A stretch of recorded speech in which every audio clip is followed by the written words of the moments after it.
Hello again. Second episode of the day. I hope you like the first one, Beefy. Right. I watched Jules Holland later with. Um, Sometimes, mostly because there's someone on there who, rather than just listening to their music, you can actually see them producing their music or performing their music, I should say. And every now and again, you come across an artist, a group, or in this case, a duo. It's like, oh, this is quite good. Who are these then? So you Google them, find them on Spotify, and I did. And at the time, they produced two albums. A third was coming out. And this group, this duo, it's just a thing. It's the only people. I've got everything they produced on vinyl. I have. Woohoo! And it's the only artist that I have. But hey, it's just one of those things. But they are really good. Right. Who am I talking about? Got funky album. I love this. Ibeyi. And with this one, it slides off, and then the record, the record there, keep it a cover.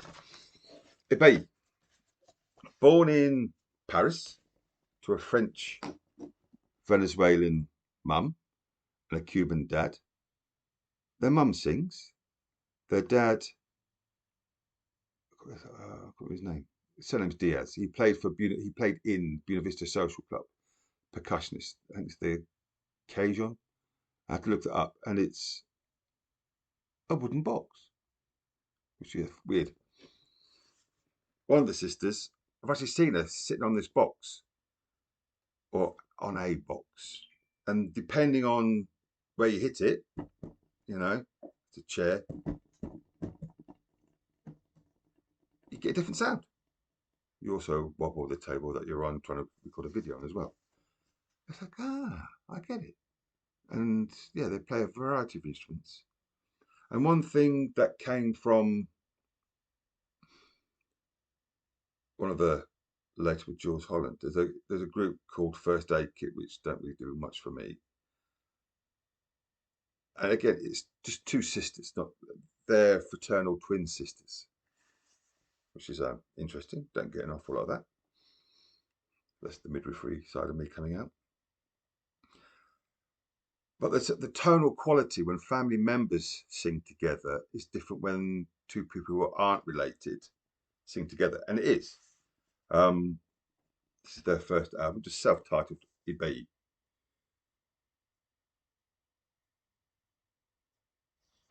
Song you got Mama Says Certain Lover, Think of You.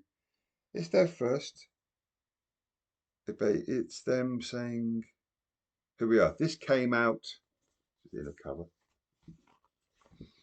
in 2014. I think with this, it's their voices. One has a slightly higher pitch or tone to the other. And yeah, and also I think it's obviously with, a French upbringing. In the early couple of years of their life, they lived in Havana. So there's that Cuban bit, that South American bit. It's all these diversity of cultures coming together. I suppose living in France as well, where it's the music they produce is great. And as a debut album, it's really good. Really good. Right. On to their second album called Ash. And they've really upped their game in the album. So you get that, you're going to see my face. Then it opens up, you get that, and then you get a flap. And that's where the LP sits in there, but I just keep mine separate. And then on the inner covers, complicated, you get then the lyrics and the songs. That's good. There's that. The back is just the song titles. I carried this for years. Again, very, with all the video episodes that I've done, the journeys, previous with it, any under 25, Ray Black, access denied. You see a journey, their sort of hopes, dreams, aspirations. I carry this for years. Definitely, I want to be like you. No man is big enough for my arms. That's them. Obviously, well, echoes George Riley, relationships and stuff. When will I learn? Yeah. And Ash,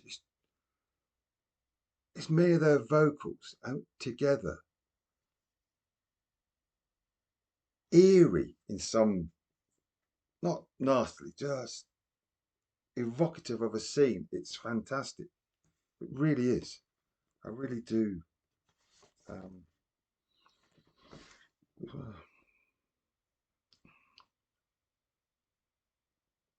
Yeah. When will I learn? When will I learn? When will I learn?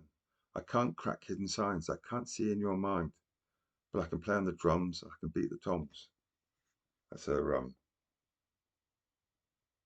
possibly a reference to their father. Yeah. Well, first it was Spotify, played it. Shit, this is good. Played it again. Played it again. Then I went on to this album and played it multiple. Brilliant. And then you've got their latest album, Spell 31, which came out this year. So similar, rather than sliding it out, you've got this, which is cool. I like this idea. Again, I mean, on this one, the LP actually sits in there. Oh, and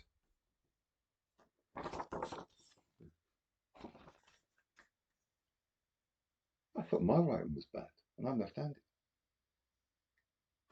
It's good. I just, yeah, as a design, it's Spell 31. On this, what was it? Sister to Sister. That's the song they played on Jules Holland, and that's where their vocal harmonies really got me. But again, it's the message of the songs. Yeah, dancing in front of the mirror, singing along like Shakira, washing our souls in the river. There's, yeah, what was the other song? And it's the use of percussion. Obviously, there's a band that goes with them, and it's that sort of. But also, before I forget, it's just come to me on NPR. What's it called? The kitchen one. Like, yeah, lots of people on it. Again, um, it's the harmonies. They can sing live. They can sing. Um, and they sing. Yeah, they sing in English. Also Yoruba because that's part of their background. It's just really, yeah, lost for words. I suppose I keep using the cake analogy or the coffee analogy of all the different flavours. Whether it's in, I think carrot cake is the one I use most, or just a good blend of coffee. They all come in together, and something hits you, you get that flavour, and then but another song, or within that song, another sort of flavour hits you, and that's what I like. It's just not bland, rolling out a song. Um, they all mean something, and in all three albums, there's no song I dislike. There's no duff ones. They're all good, and there's ones that just stand out for me as ones which, yeah, they resonate with me. Isn't that the point? Anyway, 10 minutes. Number 2. Sort myself out and do number 3. Have a good day, Beefy.